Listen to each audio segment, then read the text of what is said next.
Miyamoto Musashi उस समय की दुनिया की सबसे महान तलवार हथियारों में से एक। मियामोतो मुसाशी को जापान के इतिहास में सबसे महान समुराई और सर्वश्रेष्ठ तलवारबाज कहा जाता है। मुशीशी एकाग्रता, जागरूकता, समर्पण और आत्मविश्वास का जीवंत उदाहरण थे। उनका मानना था कि व्यक्ति को जागरूकता और समर्पण के साथ खुद को एक लक्ष्य में झोंक देना चाहिए। मुसाशी बौद्ध थे और पूरे जापान में तलवारबाज संत के नाम से जाने जाते थे। उन्होंने अपने पूरे जीवन में कभी कोई लड़ाई नहीं हारी।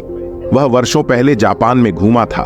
उन्होंने उस समय के सबसे भयंकर और कुशल योद्धाओं के साथ युद्ध लड़े और हर लड़ाई में उन्होंने सामने वाले प्रतिद्वंदी को परास्त किया। वह जीवन भर अपराजित रहे और पूरे देश में यात्रा करते रहे। वह अपनी शिक्षाओं में समर्पण जुटाने के अभ्यास पर जोर देते हैं। वे कहते हैं कि हमारे शरीर के बाहर ऐसा कुछ भी नहीं है जो हमें बेहतर, मजबूत, अमीर और बुद्धिमान बना सके। सब कुछ हमारे अंदर है, इसलिए अपने से बाहर किसी चीज की तलाश मत करो।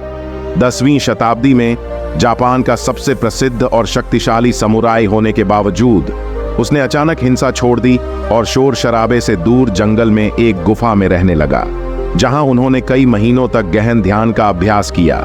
अपनी मृत्यु से कुछ दिन पहले ही उन्होंने अपने पसंदीदा शिष्य के लिए एक किताब लिखी थी और उन्होंने इसे डोकोडो कहा। इसका मतलब है अकेले काम करने की कला। अकेले काम करने की कला। उन्होंने अपने जीवन में जो कुछ भी सीखा और अनुभव किया उसे इस पुस्तक के अंदर नियमों में बदल दिया गया है, जिनमें से महत्वपूर्ण नियमों के बारे में हम इस वीडियो में बात करेंगे। लेकिन उससे पहले हम ये जानने की कोशिश करेंगे कि उस महान इंसान ने वो किताब किस सोच के साथ लिखी होगी। इस पुस्तक का स्तंभ क्या है? तो पहला स्तंभ है आत्म अनुशासन। उनका मानना था कि सुखी जीवन जीने के लिए आत्म अनुशासन सबसे महत्वपूर्ण चीज है। आत्म संयम के बिना व्यक्ति अपनी भावनाओं का गुलाम बन जाता है और फिर होश में आकर गलत निर्णय ले लेता है और गलत रास्ते पर चले जाओ। जीवन में अनुशासन लाकर हम अपने लक्ष्य की ओर ध्यान केंद्रित कर सकते हैं और ऐसे निर्णय लें जो हमारे सिद्धांतों और लक्ष्यों के अनुरूप हों। माइंडफुलनेस इसका दूसरा स्तंभ है। मुशीशी का मानना था कि वर्तमान में जीना और जागरूक रहना जीने का सबसे अच्छा तरीका है। जब हम वर्तमान में जीते हैं तो हम अपने चारों ओर मौजूद सुंदरता और अच्छाई को देख पाते हैं, उन्हें महसूस करें और छोटी छोटी चीजों में खुश रहना शुरू करें। वैराग्य तीसरा और अंतिम स्तंभ है, यानी अनासक्ति। उनका मानना है कि बाहरी जीवन की घटनाओं से खुद को जोड़ना दुख का कारण है। मनुष्य स्वयं को सभी मोह माया से मुक्त करके ही मानसिक शांति प्राप्त कर सकता है और एक संतुष्ट जीवन जिए। अब हम उन नियमों के बारे में बात करेंगे जिन्हें मियामोतो मुसाशी के साथी ने अपनी पुस्तक डोकोडो में समझाया है, जिसे अपनाकर कोई भी व्यक्ति सफल, अनुशासित, संतुष्ट, सुखी एवं संतुष्ट जीवन जी सकता है। पहले नियम में मुसाशी कहते हैं कि हर चीज को वैसे ही स्वीकार करो जैसे वह है। यह नियम जीवन के सत्य को स्वीकार करने के महत्व पर बल देता है। यह कल्पना करने के बजाय कि सब कुछ इसी तरह होना चाहिए, हर चीज को वैसे ही स्वीकार करना जैसे वह है, हमें अनावश्यक तनाव से दूर रखती है। साथ ही हम स्थिति को स्वीकार कर जो भी सही मौके हैं उन पर ध्यान देते हैं और उनका लाभ उठाएं। सत्य को स्वीकार करना हमारी आंतरिक शांति के लिए बहुत महत्वपूर्ण है। जब हम अपने आसपास की चीजों और लोगों को वैसे ही स्वीकार करना शुरू कर देते हैं जैसे वे हैं, तो हमारे अंदर का अहंकार, जो बाहरी लोगों और परिस्थितियों को नियंत्रित करना चाहता है, खत्म होता है और हम अधिक शांति से रह सकते हैं। इस नियम के अनुसार मियामोतो हमें पूरी दुनिया को खुले दिल और दिमाग से देखना सिखाता है और ऐसा करने पर हम दुनिया को वैसी ही देख पाते हैं जैसी वह है, अपनी इच्छाओं और कल्पनाओं का चश्मा पहनने के बजाय। हालांकि कहना आसान है, लेकिन करना आसान नहीं है, क्योंकि हर परिस्थिति को स्वीकार करना आसान नहीं होता, खासकर तब जब हमारी उम्मीदें और सपने टूट गए हों या फिर हमारा कोई अपना हमें हमेशा के लिए छोड़ देता है। लेकिन फिर भी सत्य को स्वीकार करने से व्यक्ति अंदर से शांति और हल्कापन महसूस करता है। जिस व्यक्ति ने परिस्थिति को स्वीकार करने की आदत बना ली है, वह अपने सामने आने वाली किसी भी मुसीबत को स्वीकार कर सकता है। दूसरे नियम में मुसाशी कहते हैं कि कभी भी अपने लिए मनोरंजन न खोजें। यह नियम कहता है कि हमारे जीवन का एकमात्र उद्देश्य केवल सुख भोगना नहीं होना चाहिए। अच्छा खाना, अच्छे कपड़े पहनना और मौज मस्ती करना महत्वपूर्ण है, लेकिन इसमें इतना भी मत उलझो कि इसे अपने जीवन का उद्देश्य ही बता दो और हमेशा मनोरंजन की तलाश में रहते हैं। सुख के अंशों को त्याग कर व्यक्ति बेहतर जीवन जी सकता है। हर दिन अपने आप से पूछें कि क्या मेरा जन्म सिर्फ खाने पीने और मौज मस्ती करने के लिए हुआ है, या क्या मेरे जीवन के पीछे कोई उद्देश्य है। आनंद का पीछा करना हर व्यक्ति की आंतरिक लालसा है, लेकिन यही खुशी उसके दुख का कारण भी बन जाती है। जब हम मौज मस्ती के पीछे भागते हैं तो हम अपनी आदतों के आदी हो जाते हैं। यह नियम हमें मध्य में रहकर जीवन जीने के लिए प्रोत्साहित करता है, यानी न तो बहुत ज्यादा करो और न ही बहुत कम करो। हर काम जरूरत के हिसाब से करो, क्योंकि हर खुशी बाहरी चीजों से नहीं मिलती, लेकिन यह अंदर से आता है। जब हम तत्काल संतुष्टि का पीछा करना शुरू कर देते हैं, इसलिए हम तत्काल संतुष्टि के आदी हो जाते हैं, यानी हम वही काम करते हैं जिसका फल हमें तुरंत मिलता है। हमारा दिमाग बड़ी योजनाओं और बड़े लक्ष्यों पर काम करने की शक्ति खो देता है। हम लंबे समय तक किसी भी काम पर फोकस नहीं कर पाते और लक्ष्य हासिल करने में भटक जाते हैं। तीसरा नियम कहता है कि जो हुआ उस पर पछतावा मत करो। यह नियम हमें याद दिलाता है कि हम अपना अतीत नहीं बदल सकते और पिछली गलतियों और घटनाओं को याद करके हम केवल दुखी ही हो सकते हैं। इसलिए अतीत के बारे में पछताने से बेहतर है कि हम अपनी गलतियों से सीखें, अधिक बुद्धि और बुद्धिमत्ता के साथ आगे बढ़ें। पछतावा एक ऐसी बीमारी है जो हमें अतीत में फंसाए रखती है और आगे बढ़ने नहीं देती।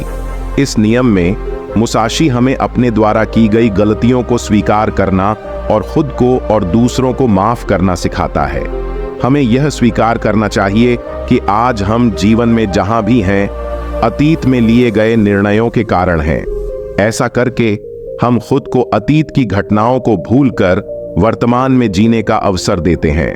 निश्चित रूप से मुसाशी हमें अतीत को भूलने के लिए नहीं कह रहे हैं, लेकिन जो बदला नहीं जा सकता उसे सीखने में बहुत स्पष्टता और उद्देश्य के साथ आगे बढ़ने के लिए कह रहे हैं। चौथा नियम कहता है कि अपनी कच्ची भावनाओं पर निर्भर न रहें। यह नियम हमें अपनी अधूरी भावनाओं के आधार पर निर्णय लेने से रोकता है, जैसे क्रोध, उत्साह आदि। हम हमेशा अपनी अधूरी भावनाओं के आधार पर निर्णय लेते हैं, जो हमें लंबे समय में बहुत नुकसान पहुंचाते हैं। मुसाशी कहते हैं कि इंसान को अपनी गहरी समझ और हालात के मुताबिक ही फैसला लेना चाहिए। ऐसा करके हम जल्दबाजी में गलत निर्णय लेने से बच सकते हैं, जिसके लिए हमें बाद में पछताना पड़ेगा। यह कानून हमें अपनी भावनाओं और संवेदनाओं से दूरी बनाने को कहता है और इसके बजाय स्थिर दिमाग और शांत दिमाग से निर्णय लेने का आह्वान करता है। कच्ची भावना के आधार पर निर्णय लेने के बजाय वह व्यक्ति बुरी से बुरी परिस्थिति में भी शांत चित्त होकर निर्णय लेता है। इससे आसानी से बच सकते हैं। नियम अपने बारे में हल्के से और दुनिया के बारे में गहराई से सोचें। यह नियम हमें विनम्र रहना सिखाता है। इस नियम में मुसाशी कहते हैं कि इंसान को हमेशा अपनी अहमियत के बारे में नहीं सोचना चाहिए। बुद्धिमान व्यक्ति को अपने अहंकार और अभिमान को अधिक महत्व नहीं देना चाहिए, बल्कि उस दुनिया को खुले दिमाग से देखें और गहराई से सोचें। इस दुनिया में देखने और सोचने के लिए बहुत कुछ है, लेकिन ज्यादातर लोग अपने तक ही सीमित रहते हैं। हमें अपना अहंकार कम करना चाहिए और लोगों को दया की दृष्टि से देखना चाहिए और उनके साथ व्यवहार करना चाहिए। हमें अपना अहंकार कम करना चाहिए और लोगों को दया की दृष्टि से देखना चाहिए और उनके साथ व्यवहार करना चाहिए। हमें प्रकृति की सुंदरता को देखना और महसूस करना चाहिए। अपने बारे में कम और दुनिया के बारे में अधिक चिंतापूर्वक सोचें। इस नियम में मुसाशी खुद को कम आंकने या अपनी जरूरतों को नजरअंदाज करने के लिए नहीं कह रहा है, बल्कि यह आपको खुद को न खोने और दुनिया के साथ एक मजबूत संबंध बनाने के लिए प्रोत्साहित करने के लिए है। छठा नियम है अपनी इच्छाओं से दूरी बनाए रखें। इस नियम में मुसाशी वैराग्य की बात कर रहे हैं। मैं आपको भौतिक संपत्ति, शक्ति और सुंदरता से दूर रहने के लिए कह रहा हूं। लेकिन इसका मतलब ये नहीं कि हमें ये सब चीजें छोड़ देनी चाहिए। पैसा कमाना चाहिए या नहीं कमाना चाहिए, कि हमें इन सब चीजों से दूर रहना है, यानी कि इनका उपयोग तो करना है लेकिन इनसे सृजन नहीं करना है। अपने अस्तित्व को उनसे मत जोड़ो। अगर कल को वह चीज आपका साथ छोड़ दे तो आपको इसका दुख नहीं होना चाहिए। अर्थात भौतिक वस्तुओं के साथ रहते हुए अंदर से उनसे दूरी बनाए रखनी होगी। 7वां नियम, कभी भी किसी से ईर्ष्या न करें। इससे हमें पता चलता है कि ईर्ष्या आदि व्यक्ति को कहीं नहीं ले जाते। ऐसे में इंसान का ध्यान उन चीजों की तरह होता है जो उसके पास नहीं होती हैं। वह उन चीजों को नहीं देखता जो उसके पास है और दूसरे व्यक्ति की सफलता और चीजों से ईर्ष्या करता है और स्वयं आगे बढ़ने का प्रयास नहीं करता। ईर्ष्या व्यक्ति को नकारात्मकता से भर देती है, जिससे वह सामने वाले को कम और खुद को ज्यादा नुकसान पहुंचाता है। हमें इस बात का ध्यान रखना चाहिए कि जिसने भी मेहनत की है उसे उस स्तर की सफलता अवश्य मिली है और हमें इससे ईर्ष्या नहीं करनी चाहिए, बल्कि खुश होना चाहिए, क्योंकि इतनी मेहनत करके हम भी उतनी ही सफलता हासिल कर सकते हैं। हमें यह समझना चाहिए कि हम सभी के रास्ते, परिस्थितियां और सोच अलग अलग थीं, इसलिए सफलता अलग होगी और हम अपने अंदर की ईर्ष्या को शांत करके एक खुशहाल जीवन जी सकते हैं। लोगों से अधिक सीखें और उनके साथ गहरे रिश्ते बनाएं। नियम है कि कभी भी अलग होकर दुखी मत होना। इस नियम में वे सिखाते हैं कि पृथक्करण इस प्रकृति का एक अटल नियम है। हर किसी को कभी न कभी किसी न किसी से अलग होना ही पड़ता है। यह जीवन अस्थायी है, यह संसार अस्थायी है और हमें इसे स्वीकार करना चाहिए। मुसाशी ने जीवन भर जापान की यात्रा की, लेकिन उन्हें कभी किसी से दूर होने का दर्द महसूस नहीं हुआ, क्योंकि उन्होंने मान लिया था कि अलगाव प्रकृति का नियम है और इसके विरुद्ध जाने से केवल दुहप ही हो सकता है और कुछ नहीं।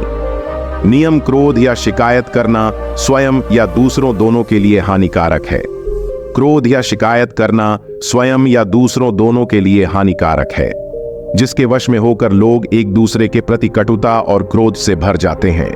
दोस्तों कहते हैं कि इंसान को गुस्सा करने और शिकायत करने की बजाय शांति से सोचना चाहिए और कोई बीच का हल निकालना चाहिए। मूसा सेने ने जीवन भर सबसे खूंखार योद्धाओं से लड़ाई की, लेकिन कभी शिकायत नहीं की और न ही गुस्सा हुए। लड़ाई के दौरान भी उन्होंने अपना दिमाग बर्फ की तरह ठंडा रखा और कभी भी अपनी योजना नहीं दोहराई। हर बार जब उसने नई योजना के साथ युद्ध लड़ा तो उसकी कभी हार नहीं हुई, क्योंकि अगर मुसाशी के काम में 1 सेकंड के लिए भी मन भटका तो उसका सिर धड़ से अलग हो सकता है। इसलिए वे सिखाते हैं कि परिस्थिति चाहे कैसी भी हो, खुद को शांत रखें और शिकायत करना बंद कर दें। दोस्तों, मुझे आशा है कि आपको मियामोटो मुसाशी पुस्तक डोकोडो के ये नियम पसंद आएंगे और आपने भी उनसे बहुत कुछ सीखा होगा। धन्यवाद।